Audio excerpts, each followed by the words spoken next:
Mr. May's friend grabbed the steel knocker and hit it against the door several times, mockingly but quietly uttering, "Is anyone home?" The group waited about 30 seconds before their tension broke.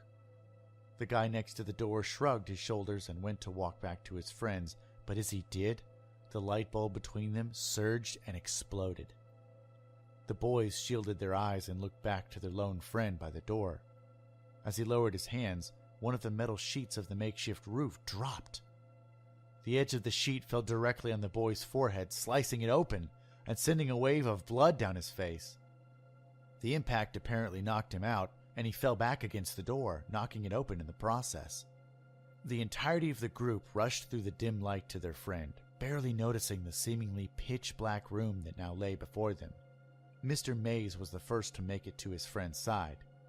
He lifted the guy's head into his arms, immediately taking off his jacket and putting it over his forehead to attempt to stop the bleeding.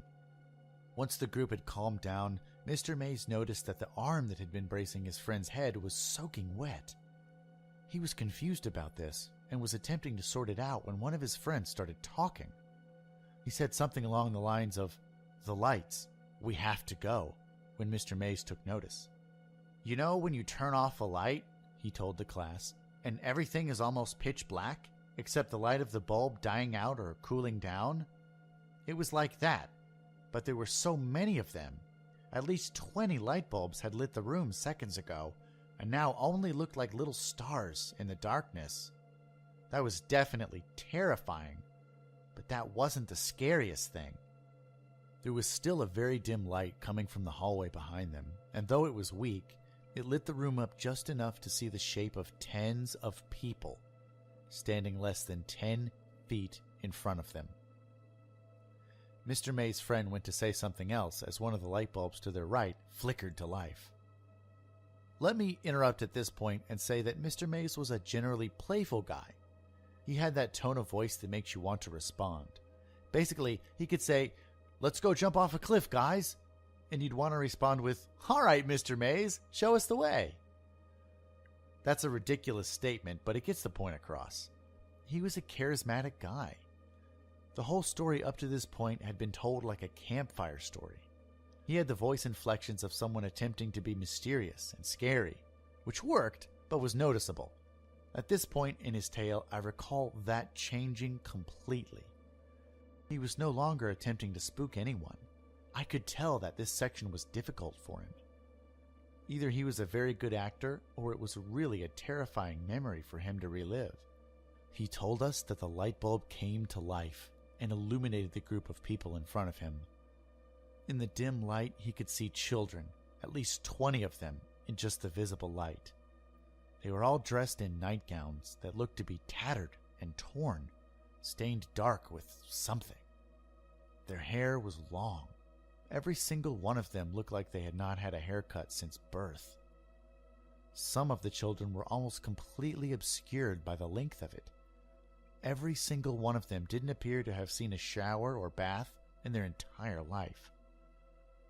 Mr. Mays told us that the most terrifying part of the whole thing was that none of the children were moving. They were all standing, staring, most of them only visible from the faint light reflecting off of their eyes.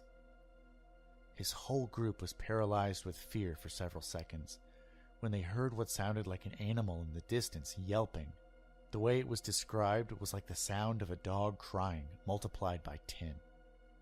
This spurred the group to life, just as the children began to step forward. His friends grabbed the injured one and lifted him out of the room and into the hallway in an instant. Mr. Mays took another second to move and had difficulty finding his bearings.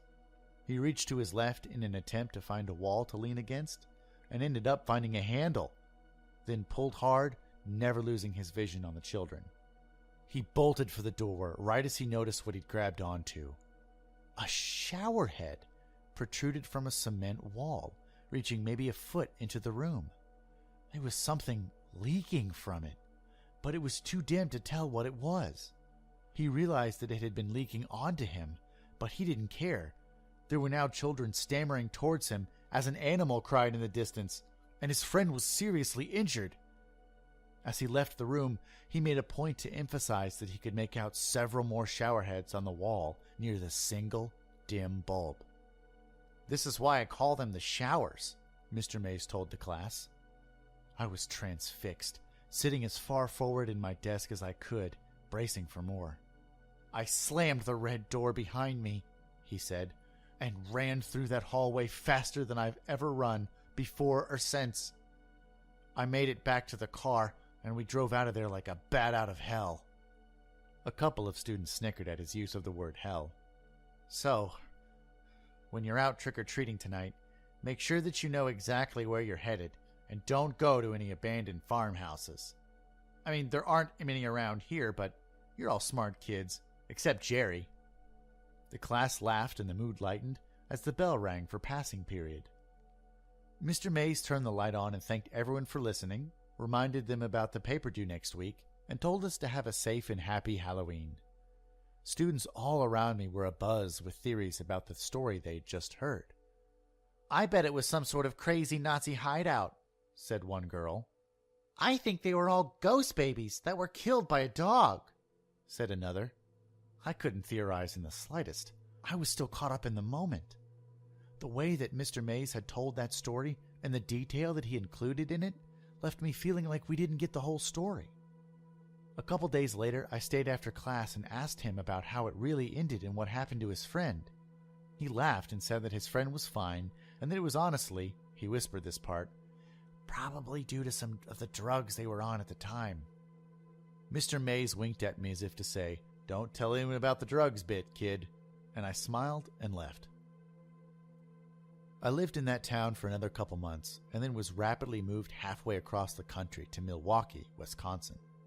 I twisted the story around and told it around campfires as I got older, and it was always a hit, but I always changed the ending, letting the friend die of blood loss or from being dragged away by the children. It wasn't until college that I got a chance to talk to Mr. Mays again. I went to college in northern New York, not for any reasons associated with this story. College was a fun time for me. I continued being the same ham that I'd always been.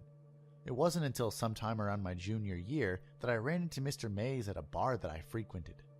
Initially, I couldn't be sure that the person I saw laying with his head buried in his arm at the bar was Mr. Mays. The only trait that grabbed my attention was a sweater that he used to wear on his birthday during class. The shirt simply read, "I'm the birthday boy." I told my group of friends to grab a table and that I'd join them in a second, then walked over to the man at the bar. "Mr. Mays?" I said, and the man looked up. The man took a second to look at my face before he smiled, put a hand on my shoulder, and said, "Hey there, son. How have you been?" I could smell some strong whiskey on his breath, and his cheeks were flushed. The look in his eyes told me that he was 3 sheets to the wind and probably had no idea who I was. "Mr. Mays, it's Jack. I was a student of yours for a couple semesters about 6 or so years ago." His face changed a bit, and a genuine look of recognition set in. He took a calmer tone, smiled, and said, "How have you been, Jack?" We talked for a solid 20 minutes. I told him what I had been doing for the last several years, and he told me. Apparently, he was still teaching at the same school, doing the same old shtick, as he called it. I asked if everything was all right, and he said that they were as good as they ever had been or were ever going to get. It took me a while to realize that I was an adult that was having a conversation with another adult. Every time I'd spoken to Mr. Mays previously, I'd been in the student-teacher relationship. But now I was just a guy having a drink with a friend at the bar. My friends eventually left, and I continued to drink with Mr. Mays. He told me all about his divorce and his kids, things that I never would have asked or cared about previously. But now I cared. He was a real person to me, not just an idol anymore. This was a guy who had real problems, not the infallible teacher that I once thought he was. It had been several hours before I even brought up his story about the showers. I told him all about my history with urban legends and scary stories, and he just laughed. When I mentioned the story that he'd told us years ago, he almost seemed uncomfortable. He finished his whiskey, signaled for another, and then turned to me and got very serious. "Listen, Jack, I don't know why I kept telling that story year after year. His words were slurred, or my hearing was messed up. We were both sufficiently blitzed at this point. That was what my therapist told me to do when I was younger. I had to tell people about it, to come to grips with it or some shit. He took a big sip of his drink. Wait, your therapist? I said. Mr. Mays laughed heartily and looked at me. Of course, Jack. You think that something like that wouldn't fuck a person up? I was confused, but smiled nonetheless. Things had just gotten very strange. But, I mean, you said you were all on drugs or something, right? No one was too terribly hurt. You were all okay, right? He got almost cartoonish with his sadness in the next several seconds. Of course we didn't, Jack. Why do you think I'm here right now? I was puzzled, quickly filled with 1,000 questions that I wanted to ask him, but I let him carry on. Tim fucking... He didn't make it, Jack. He laughed. His laugh turned suddenly to tears. Fucking took him, they did. I don't even know. Cops told us we were just drunk, that he wandered off and got taken by the wildlife. He didn't know. He didn't see it, Jack. I was absolutely stone-faced at this point. Mr. Mays was carrying along like I knew the actual story, but I didn't. His friend disappeared. I didn't know. I wish they'd have found the body, though. Then we could have shown them, he sighed. That's a bad place, Jack. I don't know anything else to say. It's a bad place. He carried on for a couple minutes more about his friend and the fun that they'd had before they went on that trip, and I let him talk. It was only a few minutes later that his phone rang. Hello, sweetheart, he whispered into the phone. I'll be out in a second. He gagged. Love you, baby. The person on the other end hung up the phone, and Mr. Mays got up to leave. It's been nice seeing you, Jackie. You've got a good head on your shoulders, boy. Make sure you use it. He began to walk out of the bar. Mr. Mays, I yelled after him. Yeah, Jack? He turned back towards me. Where'd you say all that showers business took place? Where? Hell, didn't I mention it? It's somewhere outside Broken Bow, Nebraska. Fucking hell on earth, if you ask me. Mr. Mays walked out of the bar after waving to me, running into the wall before eventually finding the door. That was the last time I would see him.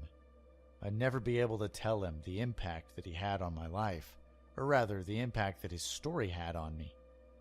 He'd never know about the trip we took after graduation, almost mimicking the one he and his friends had made. He would never know that the things he saw at that place were real. Why? Well, he died about a month later. His liver failed on him. It's all right, though, because his family was with him in the hospital room.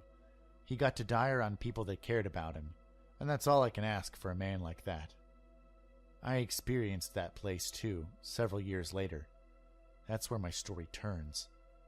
The following is the story of how I came to find the showers, and why I will never, ever go anywhere near Nebraska ever again. I'll finish this story when I'm sober. The memory is clear enough.